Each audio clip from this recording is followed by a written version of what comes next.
way. This isn't the isn't. It isn't.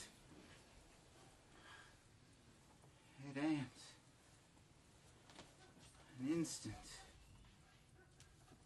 It's an instant. That's all, that's it, afloat above, awake.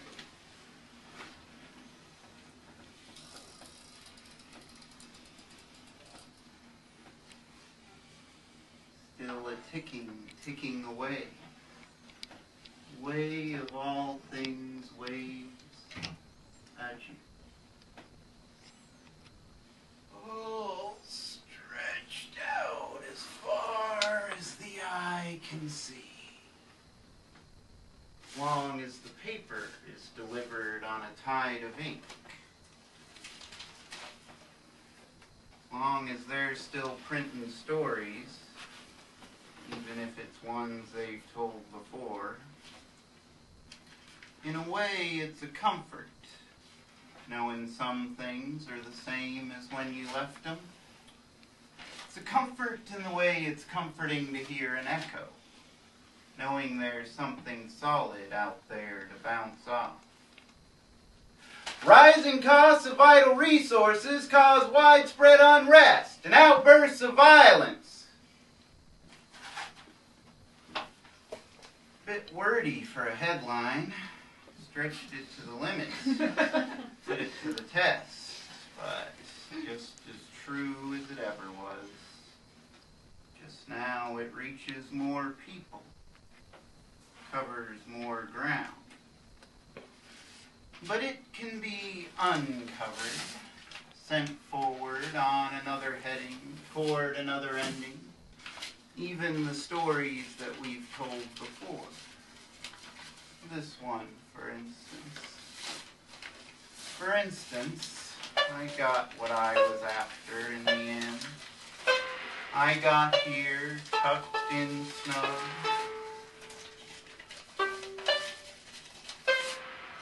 There are worse things. There are worse things. You see, the line, it can start anywhere. Every story starts by throwing out a line, pulling up the anchor. Even the stories that we've told before. This one, for instance. Ship was coming into shore, having spent many long months at sea.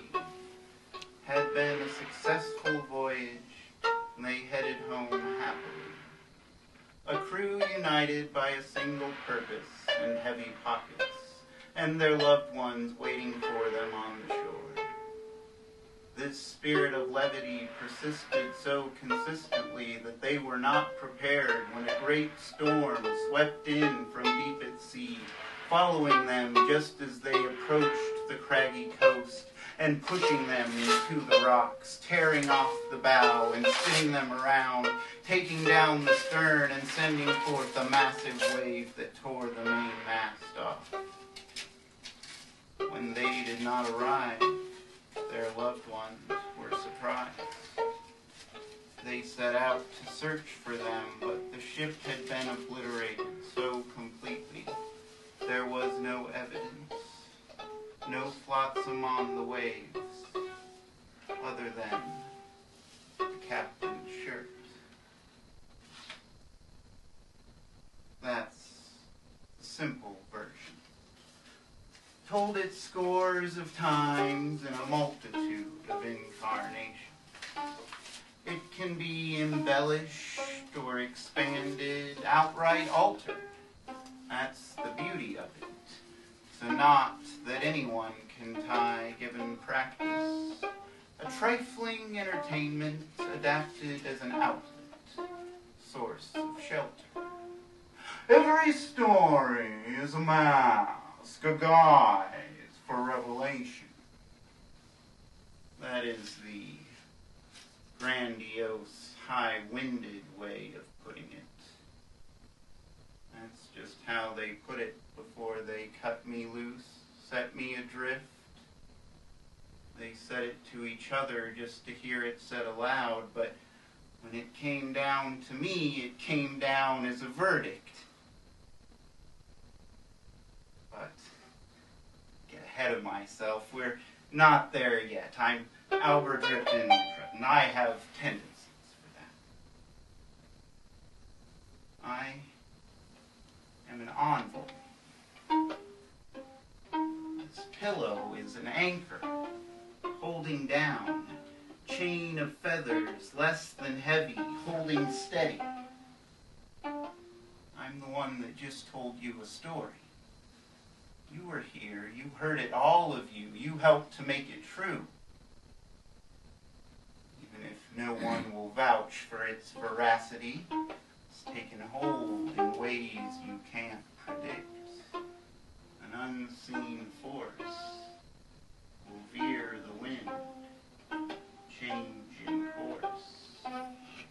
Back on the ship, they used to say, you feel it first behind your eyes. An urgent fluttering. Your eyes trying to see something you know is there, but you can't make out. It knows you're there. You won't make it out.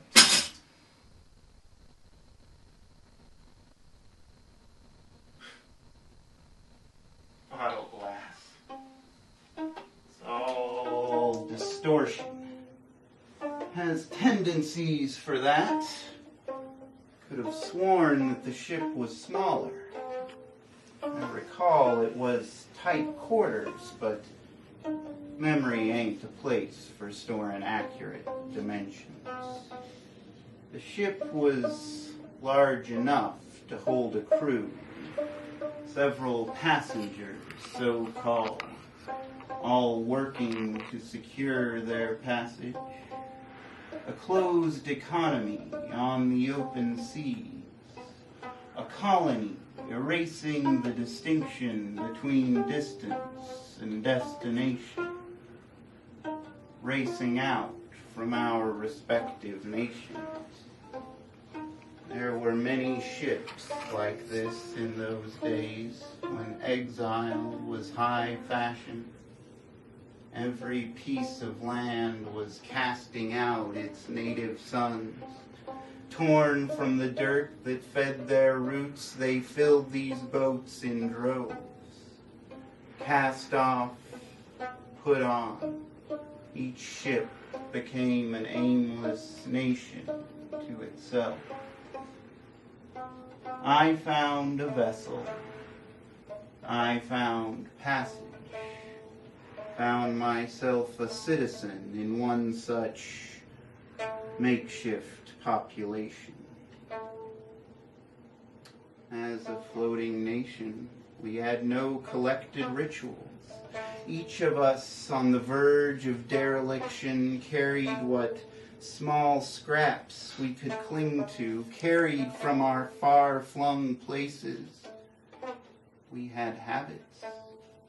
Some whispered to birds, some tossed cobwebs from the crow's nest to the wind.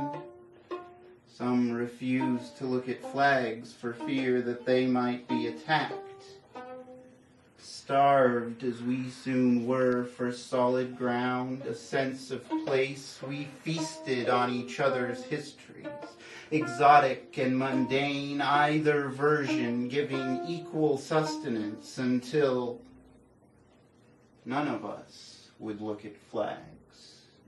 We had united underneath a self-made banner. My name was on the rolls. Albert Ripton the Crescent. Mendicant sobriquet, an honorary title, self-inflicted, set in place in recognition of the notion that it's all just hanging on by one end of a gate, and only for as long as the point can hold its bite. I tried to tell them, but they wouldn't listen. So I told them a story. This one, for instance. A ship was coming into shore, seeking out a secret harbor after spending many months pillaging and ravaging up and down the shore, shooting out to find defenseless vessels, boarding them and taking anything of value, leaving only carnage in their wake. As they sought this secret harbor, there was a mood of great anger and fear aboard the ship. Despite the wealth within their holds, the captain had been withholding. He had kept their shares from them. As this tension boiled to a breaking point, a storm swept in from deep at sea as they approached the mouth of the secret harbor, its narrowest point, and hurled them against the side, taking off the bow, tearing down the stern, tipping it over until the mast scraped off on the cliff. No one escaped. The men were only too happy to see their captain die. There was no trace of any of them, other than the captain's shirt.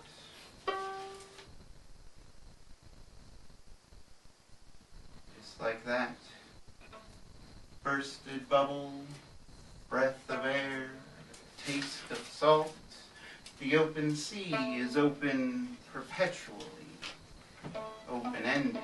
See, they took note of how the story changed, how an altered, refracted version throws the ending in a different shade, different shadow.